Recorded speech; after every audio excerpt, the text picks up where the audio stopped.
হল 21.1 kilometre half marathon. এতে record সংখ্যক প্রায় 1700 জন দৌড়বিদ অংশগ্রহণ করেন।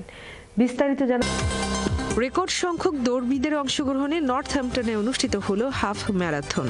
নর্থহ্যাম্পটনে অনুষ্ঠিত হলো 21.1 কিলোমিটার হাফ ম্যারাথন। এতে রেকর্ড সংখ্যক প্রায় 1700 জন দৌড়বিদ অংশগ্রহণ করেন। বিস্তারিত জানাচ্ছেন Ehsanul Islam Chowdhury Shamim. The amazing Northampton আয়োজনে অনুষ্ঠিত হলো নর্থহ্যাম্পটন হাফ ম্যারাথন। রোববার সকাল 9:30 নর্থহ্যাম্পটন টাউন সেন্টার থেকে দৌড় শুরু করেন প্রতিযোগীরা।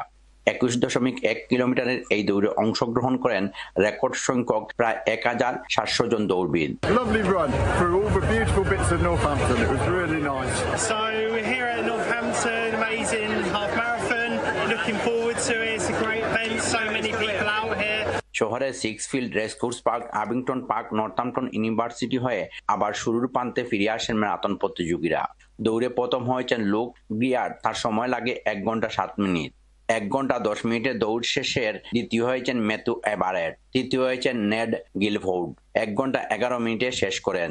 প্রতিযোগিতার মধ্যে 1528 জন সফলভাবে ফিনিশিং লাইনে পৌঁছান। এর মধ্যে বাংলাদেশি অংশগ্রহণকারীরাও এই অর্জনের অংশ হয়েছেন।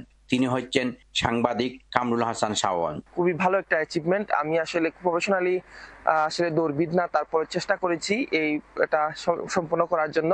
এই ইভেন্টটি শুধু দৌড়বিদদের জন্যই নয়, বরং পুরো শহরবাসীর জন্য একটি বিশেষ দিন। শহরের মানুষজন রাস্তার পাশে দাঁড়িয়ে অংশগ্রহণকারীদের উৎসাহ দেন। Ehsanul Islam Chowdhury Shamim, channel S news, Northampton.